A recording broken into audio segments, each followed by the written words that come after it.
میری زندگی کا مقصد تیرے دین کی سرفرازی، میں اسی لیے مسلمان، میں اسی لیے نمازی۔ یہ تھے ڈاکٹر ذاکر نائک صاحب، جو نماز یعنی صلاح کے جسمانی، روحانی اور طبی فوائد آپ کے سامنے قرآن و حدیث اور سائنس کی روشنی میں بیان فرما رہے تھے۔ ہم بہت ممنون ہیں ان کے۔ ظاہر بات ہے، انہوں نے بتایا کہ نماز کس طریقے سے ہمارے اندر ڈسپلن پیدا کرتی ہے، مساوات اور بھائی چارگی کا اور اخوت کا درس دیتی ہے، کس طریقے سے امیر اور غریب، فقیر اور بادشاہ، ملازم اور آقا کو ایک ساتھ کس طریقے سے کندھے سے کندھا اور پیر سے پیر ملا کر کھڑا کر کے بتاتی ہے کہ سب ایک ہیں، ان میں کوئی بڑا اور چھوٹا نہیں ہے۔ آ گیا عین لڑائی میں اگر وقت نماز، قبلہ رو ہو کے زمیں بوس ہوئی قوم حجاز، ایک ہی صف میں کھڑے ہو گئے محمود و ایاز، نہ کوئی بندہ رہا نہ کوئی بندہ نواز، بندہ و صاحب و محتاج و غنی ایک ہوئے، تیری سرکار میں پہنچے تو سبھی ایک ہوئے۔ میرے دوستو، جیسا کہ ڈاکٹر ذاکر صاحب نے کہا کہ ہماری نماز ہونی چاہیے۔ اگر پیروں پر کھڑے رہنا ہی عبادت ہے، اگر پیروں پر کھڑے رہنا ہی صرف عبادت ہے، تو جنگل کے درختوں سے زیادہ آپ کھڑے نہیں رہ سکتے۔ نماز میں خشوع ہونا چاہیے، خضوع ہونا چاہیے، جیسا کہ انہوں نے بتایا کہ ہم قانتین بن کر بالکل خشوع اور خضوع کے ساتھ، حاضر دماغی کے ساتھ نماز کو سمجھ کر پڑھنے کی کوشش کریں۔ قرآن پاک کا ترجمہ ہم کو پہلے پڑھنا چاہیے، اور نماز کے دوران ہم اسی میں گھومتے رہیں کہ امام صاحب کیا تلاوت کر رہے ہیں، یا جو میں پڑھ رہا ہوں اس کا مطلب کیا ہے، تو انشاءاللہ ہماری نماز ہوگی۔ ورنہ ایسا نہ ہو کہ بقول علامہ اقبال کہ کبھی قبلہ رو جو کھڑا ہوا تو حرم سے آنے لگی صدا، تیرا دل تو ہے صنم آشنا، تجھے کیا ملے گا نماز میں۔ اور ایسا نہ ہو کہ جب جب زمین کے اوپر سجدہ کریں تو وہ حصہ زمین کا ہمارے بارے میں، ہمارے خلاف یہ گواہی دے، جیسا کہ فارسی شاعر نے شعر کہا ہے کہ بزمیں تو سجدہ کردم ز زمین ادا برآمد، کہ مرا خراب کر دی تو بسجدہ ریائی، کہ جب جب میں نے زمین کے اوپر سجدہ کیا تو زمین کے اس ٹکڑے سے آواز آئی کہ تم نے مجھ کو ریاکاری کے سجدے سے خراب، ناپاک کر دیا۔ اس لیے میرے دوستو، ہمیں نمازوں کا اہتمام کرنا چاہیے۔ نماز کسی بھی حال میں معاف نہیں ہے سوائے چند موقعوں کے، جیسا کہ ڈاکٹر صاحب نے تفصیل سے اس کے اوپر روشنی ڈالی۔ اب ڈاکٹر صاحب کی تقریر کا جو دوسرا دلچسپ اور انتہائی مؤثر سیشن ہے، جو سوال و جواب کا سیشن ہے، وہ اب ہم شروع کرتے ہیں۔ سوال و جواب کو شروع کرنے سے پہلے چند باتوں کا دھیان رکھنا تمام بھائیوں اور بہنوں کے لیے ضروری ہے۔ سب سے پہلی بات تو یہ ہے کہ سوال کرنے والا اپنا نام اور پروفیشن یعنی جو پیشہ ہے وہ ضرور بتائے۔ سوال مختصر ہو، کوئی لمبی چوڑی گفتگو اور بات چیت نہ ہو۔ سوال خاص طور پر اگر مسلمان بھائیوں اور بہنوں کو سوال کرنے کا موقع ملے تو ان کا سوال عنوان کے مطابق ہونا چاہیے، جیسا کہ آج کی تقریر کا عنوان ہے ڈاکٹر صاحب کی، صلاح، ہدایت اور رہنمائی کا راستہ۔ ہمارے غیر مسلم بھائی اور ہماری غیر مسلم بہنیں، ان کو اجازت ہوگی کہ وہ اسلام کے بارے میں کوئی بھی سوال ڈاکٹر صاحب سے کر سکتے ہیں۔ اسی کے ساتھ ساتھ میں گزارش کروں گا تمام سوال کرنے والے بھائیوں اور بہنوں سے کہ کوئی فقہی سوال نہ کریں اور اختلافی سوال نہ کریں۔ اگر کوئی ایسا سوال ہوگا جو اختلافی ہو تو اس کو رد کرنے کا بحیثیت کوآرڈینیٹر کے مجھے پورا اختیار ہوگا کہ میں اس سوال کو رد کر دوں، اور اس سوال کو کرنے کی اجازت نہیں دی جائے گی۔ اب ہم باقاعدہ سوال و جواب کا یہ سیشن شروع کرتے ہیں۔ ہمارے اس پروگرام میں 4 مائک کا انتظام کیا گیا ہے۔ ایک مائک نمبر 1 ہمارے بائیں جانب ہے، اسٹیج کے ہمارے بائیں ہاتھ کی طرف ہے اور بھائیوں کی طرف۔ دوسرا بیچ میں ہمارے بھائیوں کے شعبے میں، مائک نمبر 3 بھی بھائیوں کے شعبے میں ہے، اور مائک نمبر 4 ہمارے دائیں ہاتھ پہ ہماری بہنوں کے شعبے میں ہے، اور اسی کے ساتھ ساتھ مائک نمبر 5 بھی ہماری خواتین اور ہماری بہنوں کے شعبے میں ہے۔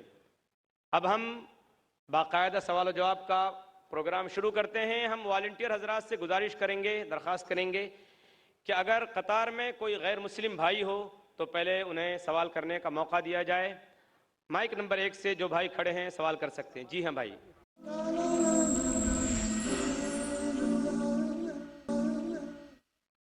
میرا نام مہیش مہتا ہے اور میں ریٹائرڈ پرسن ہوں۔ استنبول ترکی کی بات کرتا ہوں۔ استنبول میں اور ٹاپ کاپی پیلیس میں، ٹاپ کاپی میوزیم میں کئی چیز رکھی ہوئی ہے